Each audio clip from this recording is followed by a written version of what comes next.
Ito nga yung anak nung ibon ni Master Pogi, Mr. Physical. Ayan. Tapos nang maglugon yung kanyang ulo at mukha.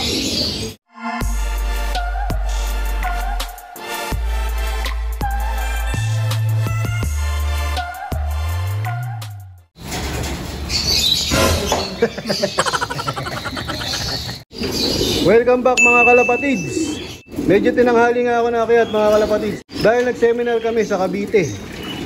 Yan, time check 9:19. Bali tapos na silang rumonda at kumain. Yan nga, pinapapaligo na namin sila mga kalapatids. Yan, yung tubig niyan ay nilagyan lang namin ng asin.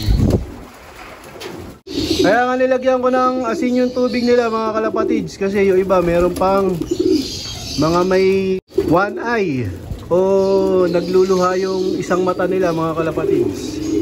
Nakakatulong din ng tubig na may asin para mabilis mawala yung mga one eye cold nila. Ayan, kuha yung iba. Yung iba ayaw pa maligo. So, para gumanda nga yung kondisyon nila mga kalapatids, pinapapaligo namin sila. Kasi nga sa truck ay mainit yung mga singaw nila. Ayan, pagka dikit-dikit sila sa truck, dapat nape-preskuhan sila. So, ginagawa namin yan tuwing Martes, lalong-lalo na ngayon kapag nagte-training na. Tapos malapit na yung derby. So regular na namin gagawin yan mga kalapatids. Yan nga pagpapaligo. Yan nga sa batya na may tubig. Yan, pantanggal din ng ano yan, sakit ng katawan nila. Dahil nga ano na sila, yung tinetraining. Yan, pamparelax, pampaginhawa sa pakiramdam. Yan nga, yung pagbibigay ng paliguan sa kanila. Habang naliligo, ito nga mga South Warrior namin. Dito muna tayo sa mga stock bird. So, ito na nga yung mga stock bird namin. Iba, nagdadalagat binata na. Yung mga young bird nga dito, mga kalapatid, kahalo pa ng mga breeder o ng mga may edad na. So, yan. Ito yung grisel. Inawat na nga namin yung mga grisel. Saka yung mga nakasalang doon sa ibunan, mga kalapatid. Kaya katulad yan, si 18K, nakahiwalay na. Hinahanda nga namin ulit sila para sa darating na breeding. Pagka nandito na lahat yung mga ginamit namin breeder, pag binaklas na namin sa breeding, i-kondisyon nga ulit namin sila.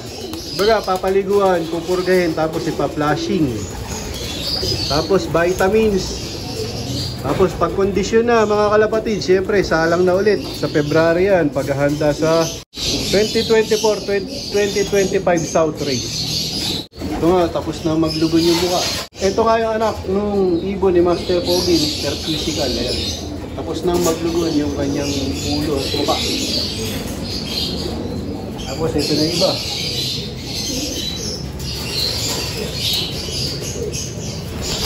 Ito nga yung tatay niya. Ayan, yung tatay ni Miss Kikas. Ayan.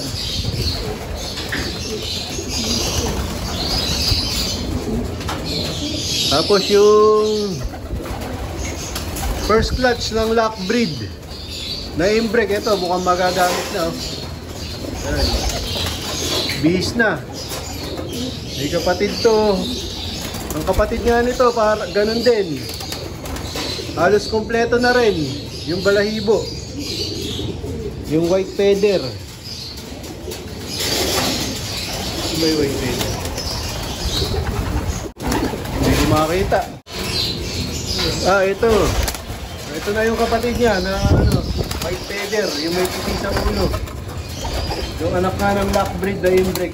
Pero blue bar yung nilabas yun. Hindi madilim lang. Ayun. Halos kompleto na rin yung balahibo niya. Baka pwede na rin ano to, isa lang. Sa darating na breeding, pagka ano siya, yung nagpakita na ng senyales na gusto na niya pumares, yan. Kakasana namin siya. Tapos ito nga yung grisel ni Idol Edwin Muli. Ayan. Yan, iniwalay na namin para gagamitin kasi ulit namin siya sa February. Tapos ito naman yung bigay sa akin ni Kalonger. Dahil nung ano niya to, sure bet. Ayan, shout out kay Kalonger TV, binigyan niya ako ng sure bet. Ayan, nandito na siya sa stock bird kasi nga tapos na yung quarantine niya mga kalapatid. Kaya sinalo ko na dito sa mga kalapatid. Ito naman yung aking mga stock hen, tapos kasama yung mga bagong baba na mga inakay na 2024. So yan, meron na nga ano dito mga parehas hen, nagpaparisan na. Pares na sila. Kahit parehas hen, nagpaparis. Ayan, katulad yun. Paparis ko na to sa susunod na breeding. Ito yung mga kinokondisyon namin ng mga hen.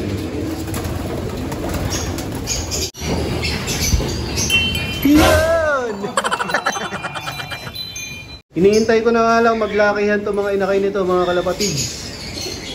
I-break ulit namin sila. Tapos isasama doon sa stock bird para i-condition ulit mga kalapatids. Kasi gagamitin ulit namin sila sa susunod nga na breeding sa February. Yung mga inakay nga nito mga kalapatids, baka i-entry namin sa OLR ni Boss John Alegre at ni Boss Russell Baldago. Yan, medyo malalaki na yan. Ito nga yung unang napisa dyan. Bali itong kak na to, ito yung bigay sa akin ni Idol Manigo. Ito yung Huymans. Tapos cross doon sa ano niya, Royalties. Yan. Pinaris ko siya sa J-Hole Cross Major Pain. Ito nga, paana ko na to mga kalapatids. Yan, pinagparis ko. Tapos itong golden, pinaris. Ginamit ko ulit, pero iba naman yung ano, binigay kong kak sa kanya. Itong kak na pinaris ko sa kanya ay ano, line ni Superfly. Ayan. Malakas ang dugo ng golden. Itim na naman yung nilabas ng dalawa. So dito meron na rin. Ayan. So imbrek. Ayan, nagparis ako ng imbrek at pure major pain. Ito yung anak nila. Ayan, malakas naman dito yung dugo ng imbrek. Isang red check at isang red bar ang inanak. So yun, dito patapos na yung mga breeding dito, kaya yung tatay na lang ang mga naiwan. Ayan, para subuhan yung kanilang mga anak. Ayan, paano na to, pa-break na to mga kalapatid. So pabaklas na. Ito yung off color. Dito ganun din. Yung mga inakay na lang yung natira. Lilipat ko na rin to sa malaking kulungan mga kalapatid. Ayan. Dito, bumaba na nga yung inakay. Baka may itlog na to. Bali, tapos na nga silang maligo, mga kalapatids. Ayan na. Ayan, namumuti na yung paliguan nila. Nahugasan na yung mga katawan nila. Ayan, nandun na yung mga pulbos nila. Ayan, presko na yung mga katawan niyan, mga kalapatids. Dito ko natatapusin ang video ko para sa araw na to. Please like, share, comment, subscribe. Keep safe, God bless. Ingat mga kalapatids.